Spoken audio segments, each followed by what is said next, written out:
Meu nome é Abraão, mas antes de ser chamado assim, meu nome era Abrão. Eu nasci em Ur dos Caldeus, uma cidade cheia de vida, com seus templos, suas ruas movimentadas e sua gente que adorava muitos deuses. Eu cresci vendo tudo aquilo, dentro de uma cultura que não tinha o Deus único como centro, onde a segurança parecia estar nas coisas que se podiam ver, tocar e possuir. Mas então, algo mudou em mim. Algo que não posso explicar com palavras comuns porque foi um chamado que veio direto do invisível, do eterno. Lembro como se fosse hoje.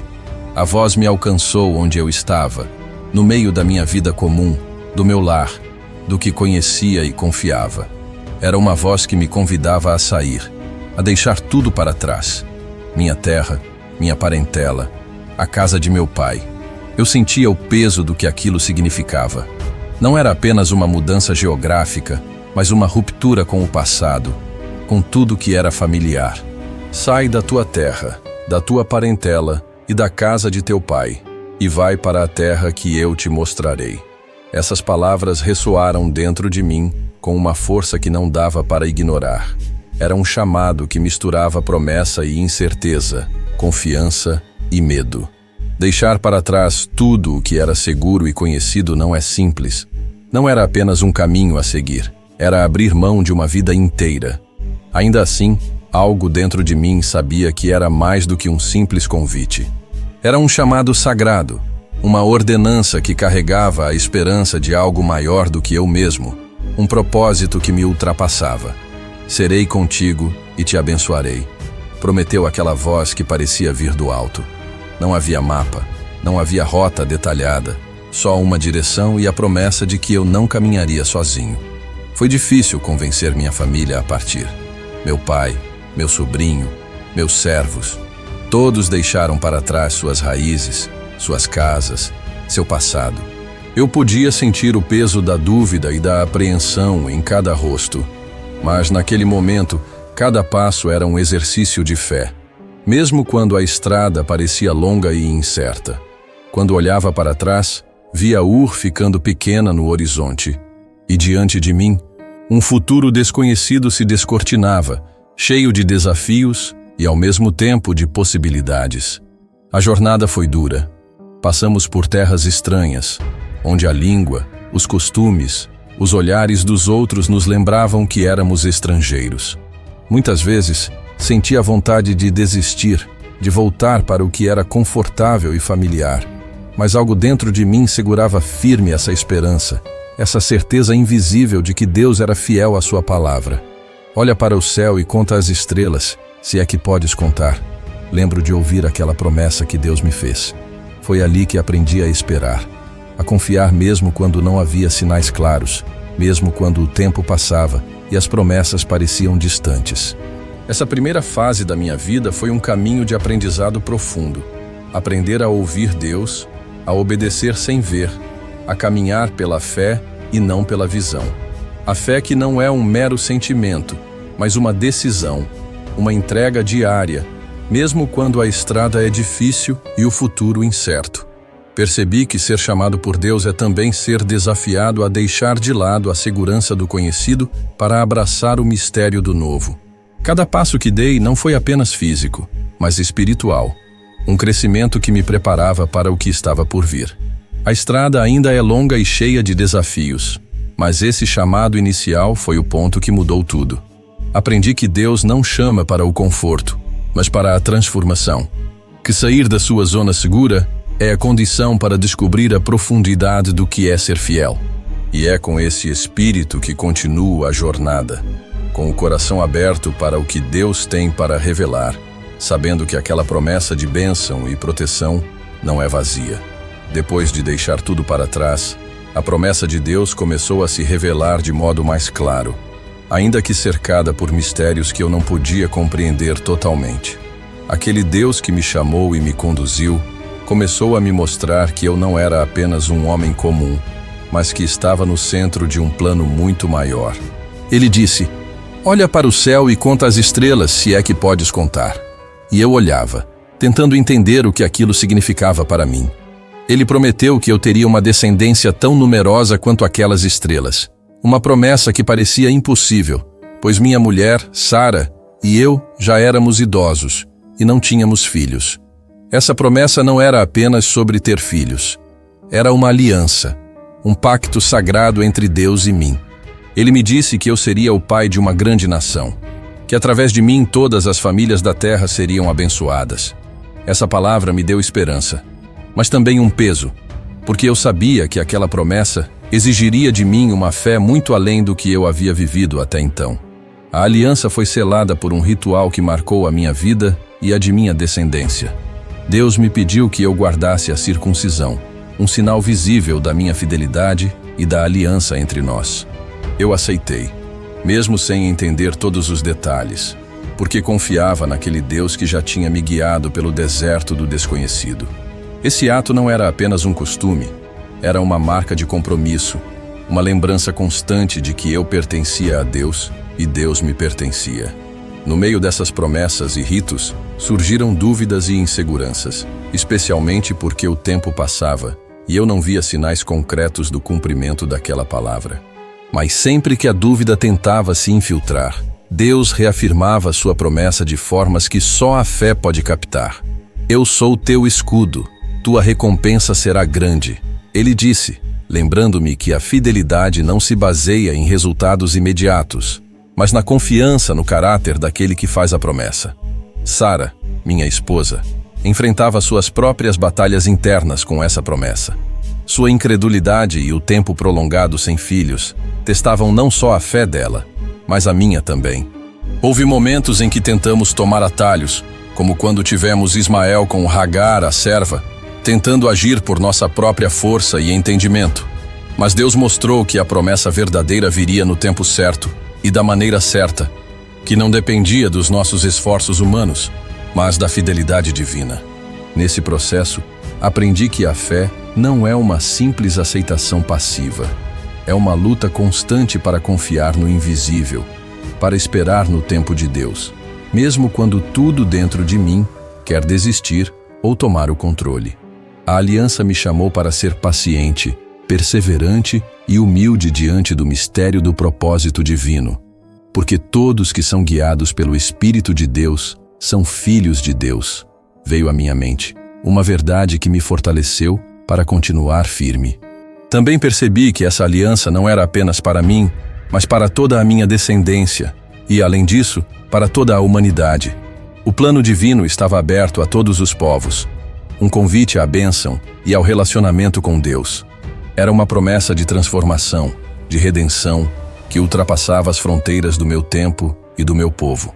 Essa etapa da minha vida foi de construção espiritual, de aprender a esperar, a confiar e a se submeter ao plano que, embora às vezes parecesse distante, era certo e imutável. Era uma jornada que exigia mais do que coragem, exigia fé inabalável, mesmo quando tudo parecia impossível. Agora, com essa promessa e aliança gravadas em meu coração, continuo minha caminhada, sabendo que o caminho à frente será tão desafiador quanto revelador. O Deus que me chamou não é um Deus distante, mas presente e ativo, guiando cada passo, cada decisão, cada luta. O tempo passou, os dias viraram anos, e a promessa continuava viva em mim, mas ainda distante aos olhos. Eu seguia firme, mas não posso negar. As dúvidas batiam à porta do meu coração com mais força a cada manhã sem filhos. A cada noite em que Sara chorava em silêncio, sentindo o peso do tempo e da espera. Como pode uma promessa tão grandiosa resistir ao silêncio do tempo? Como pode um coração humano manter a fé quando os sinais contrários são tão constantes? Comecei a olhar para mim mesmo com olhos de fraqueza.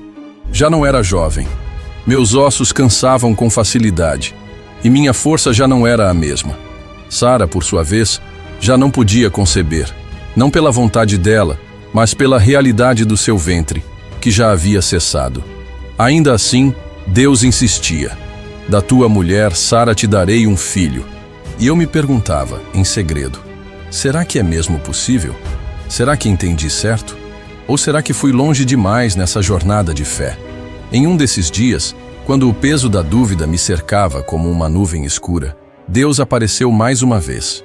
Ele renovou a promessa e disse que, No tempo determinado, Sara daria à luz. Eu ri, não de zombaria, mas de espanto. Ri como quem não sabe se chora ou se acredita.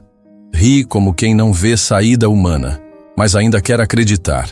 E Sara também riu, atrás da cortina da tenda, porque era demais, era impossível. E Deus perguntou: por que Sara riu? Haveria coisa demasiadamente difícil para o Senhor? Essa pergunta ecoa em mim até hoje. Na tentativa de ajudar Deus, erramos. O nascimento de Ismael por meio de Agar trouxe mais confusão do que alívio. Pensávamos estar facilitando o cumprimento da promessa, mas estávamos criando uma dor desnecessária. A casa se dividiu. Sara se encheu de ciúmes e inseguranças. E Hagar, que carregava meu filho, se tornou um foco de tensão. Tudo isso porque duvidamos do tempo e do modo de Deus. Aprendi ali que até os atalhos mais bem-intencionados podem nos afastar do plano divino. Ismael era carne da minha carne, mas Deus deixou claro que a promessa não viria por ele, e sim por um filho de Sara. A dor de lidar com as consequências da pressa me ensinou algo valioso. Fé não é fazer por conta própria e pedir que Deus abençoe. Fé é esperar, mesmo quando tudo grita impossível. É manter os pés no chão, mas os olhos no céu. É andar mesmo sem ver. E não estou dizendo isso como quem fala de teoria.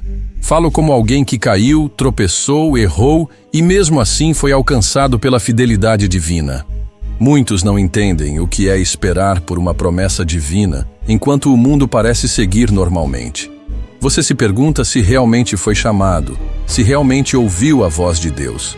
As pessoas à sua volta começam a questionar, algumas até zombam, e o próprio silêncio de Deus se torna uma prova. Mas é nesse silêncio que a fé amadurece. É nesse tempo que descobrimos se amamos a Deus pelas promessas ou por quem Ele é. E mesmo em meio às minhas dúvidas, Deus nunca me abandonou. Ele continuou me visitando, reafirmando sua palavra, renovando minha fé com sua presença. Aprendi que o Deus que promete é também o Deus que sustenta, mesmo quando a alma vacila. E Ele não se ofende com nossas fraquezas, Ele nos molda através delas.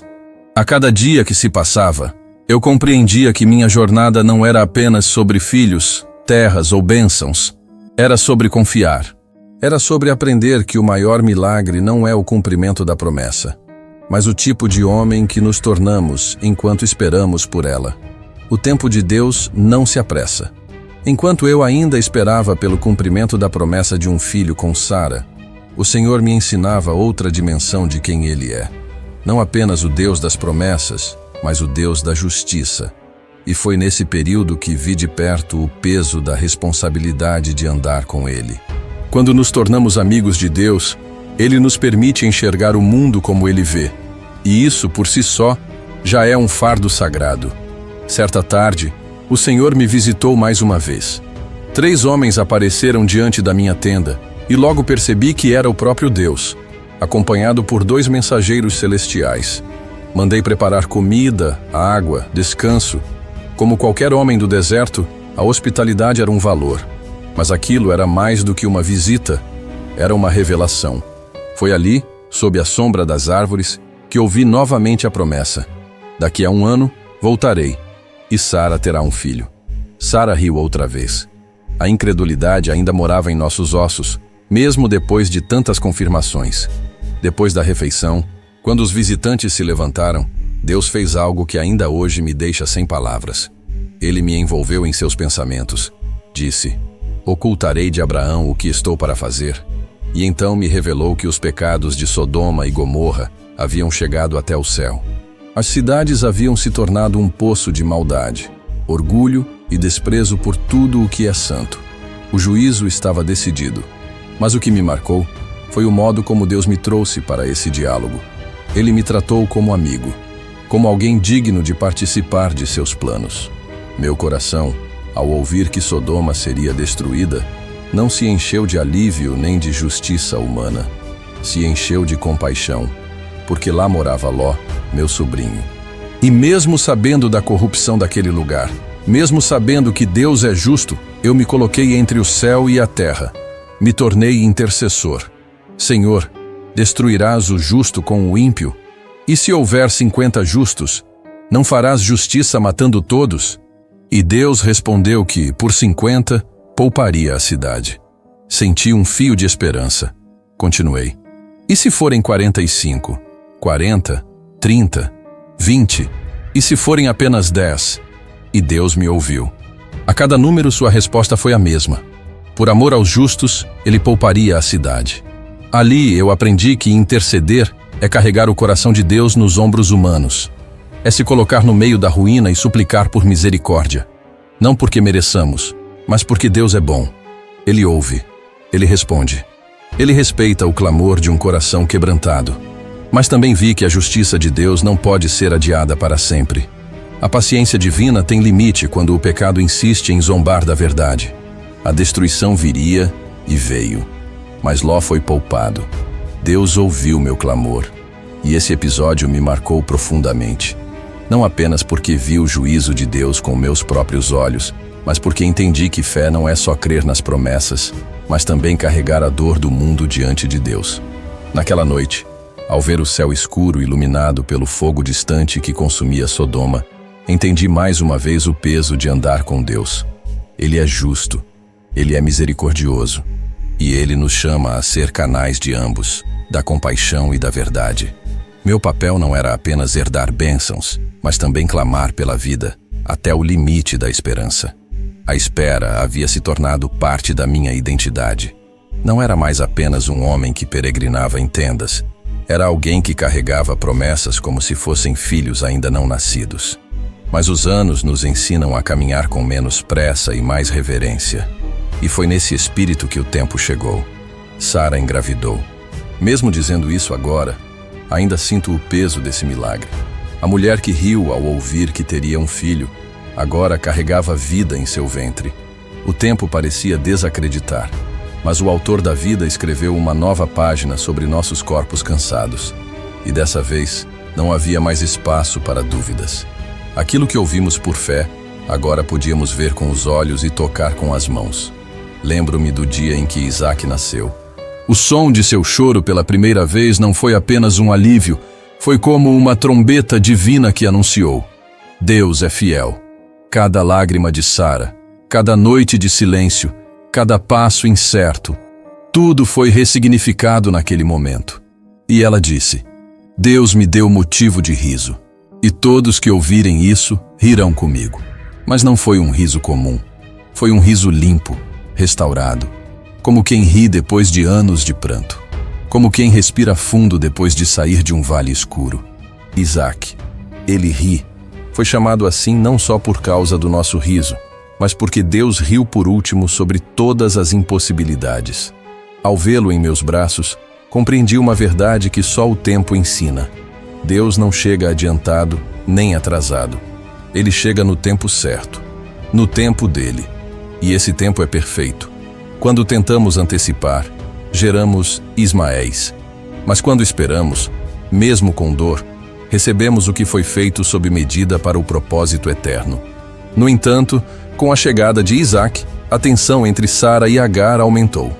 Agora havia 2 filhos, 2 histórias, 2 destinos. E o que era tolerável antes, tornou-se insustentável. Sara viu Ismael zombar de Isaac e se encheu de revolta. Pediu que Agar e o menino fossem embora. Aquilo me feriu. Ismael era meu filho. Tive de enfrentar o conflito entre o amor natural de pai e o propósito de Deus.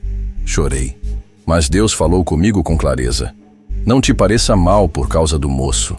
Em tudo o que Sara te disser, ouve a sua voz, porque em Isaac será chamada a tua descendência. Foi difícil, mas obedeci.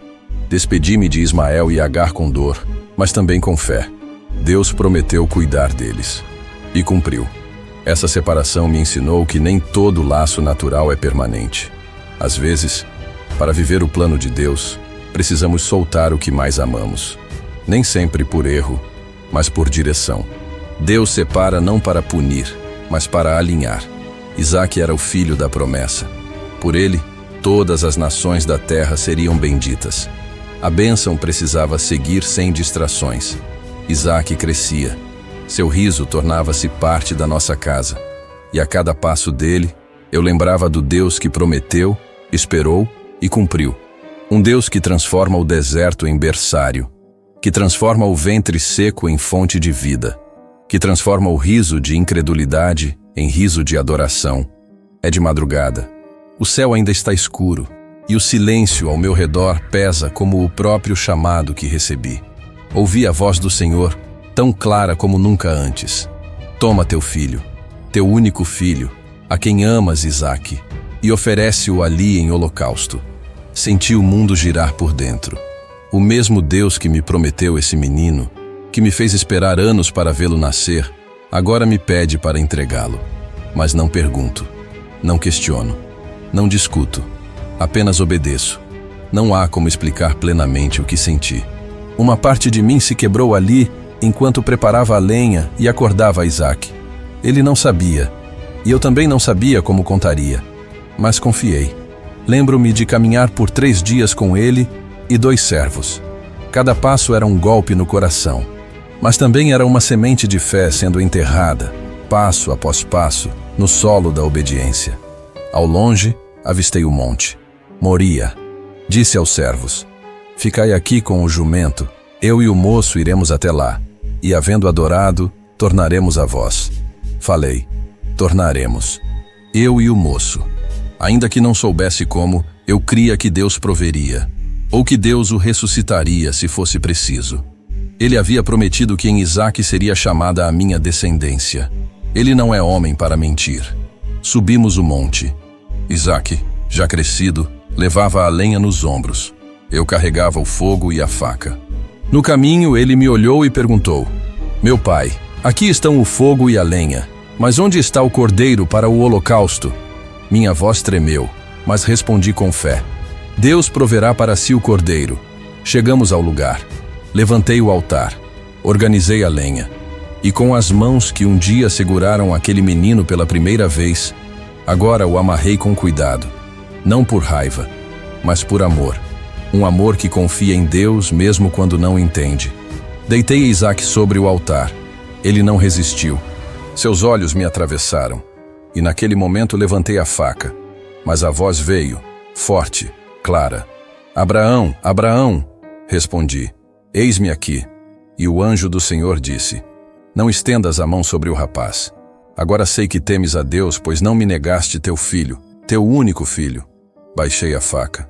Um suspiro saiu da minha alma.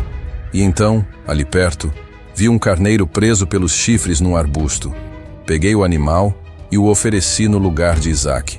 Naquele dia, chamei aquele lugar de O Senhor Proverá. Porque foi ali que compreendi, mais do que nunca, que Deus não quer nossos sacrifícios vazios. Ele quer nosso coração entregue. Não quer rituais. Quer confiança. Quer rendição. Descer daquele monte foi mais difícil do que subir, mas diferente. Isaque estava ao meu lado, vivo, meu filho, meu milagre. E mais do que isso, meu Deus havia se revelado como o Deus que prova, mas também o Deus que provê. A fé que antes era a esperança, agora era a experiência. Conheci Deus como juiz, como prometedor, como redentor, mas agora conheci o Deus que exige tudo e que devolve com ainda mais glória. Porque quando entregamos o que temos de mais precioso, não perdemos. Ganhamos um Deus ainda mais real. Agora que os anos se inclinam sobre mim como a sombra de uma árvore que conheceu muitas estações, percebo que o tempo é apenas o cenário, mas o eterno é a história que Deus escreveu com minha vida. Isaque vive, Sara já descansa. E eu, velho, caminho mais devagar, mas com os olhos mais abertos para o céu do que jamais estiveram sobre a terra. Comprei um campo em Macpela, em frente a Manre, para sepultar minha esposa. Ali enterrei Sara, a mulher que riu comigo, chorou comigo, acreditou e duvidou, mas que sempre permaneceu. Aquela caverna de terra estrangeira se tornou o primeiro pedaço de Canaã que realmente me pertenceu. Um pedaço de chão onde plantei saudade e esperança. E naquele gesto simples, comprar terra para sepultar, comecei a deixar um legado mais profundo do que tendas e trilhas. Comecei a fincar raízes na promessa. Isaque cresceu. E como pai, agora idoso, entendi que minha missão não era apenas deixá-lo viver, mas guiá-lo na direção da bênção. Chamei meu servo mais fiel e o enviei com juramento. Não tomarás mulher para meu filho das filhas dos cananeus, mas irás à minha parentela. Ele partiu, e o Deus que guiou meus pés também guiou os dele. Rebeca voltou com ele, e Isaque a amou. Foi consolo após a morte de Sara. Deus é cuidadoso até nas entrelinhas da vida. Passei a viver entre gerações. Meus netos começaram a nascer. O nome de Deus era contado em tendas que eu não tinha erguido com minhas mãos. E ali percebi que a promessa não era sobre mim. Nunca foi. Era sobre um plano maior, eterno, que passaria por mim, mas que não terminaria em mim. E por isso continuei a crer. Mesmo nos últimos anos, Deus falou comigo, renovou sua aliança. Disse que faria de mim uma multidão de nações. Disse que reis sairiam dos meus lombos. E eu, com o corpo fraco, mas com o espírito aceso, criei novamente. Não é a idade que define a fé, é a confiança. Quando fecho os olhos, não vejo só o passado. Vejo o futuro. Vejo areia cobrindo as praias, estrelas inundando os céus. Vejo povos, línguas, nações. Vejo uma cruz, ainda distante, mas brilhando sobre toda a promessa. Porque sei que em mim, não por quem sou, mas por quem Ele é, todas as famílias da terra serão benditas. Porque um dia, o Cordeiro que salvou Isaque será revelado ao mundo. E então, entenderão que cada altar que levantei, cada passo que dei, apontava para Ele. Não fui perfeito. Ri da promessa, temi o Egito. Me adiantei ao plano de Deus. Mas Ele permaneceu, fiel, santo, eterno. Minha história é feita de terra, mas a promessa é feita do céu. Agora descanso, mas não em dúvida. Descanso em certeza. Porque o que Deus começa, Ele completa. E meu nome, Abraão, pai de muitas nações, não é mais apenas um título. É a semente de uma eternidade que brota em cada geração que confia, obedece e caminha como eu caminhei, não vendo tudo, mas crendo em tudo. Eu sou Abraão, e essa é a minha história.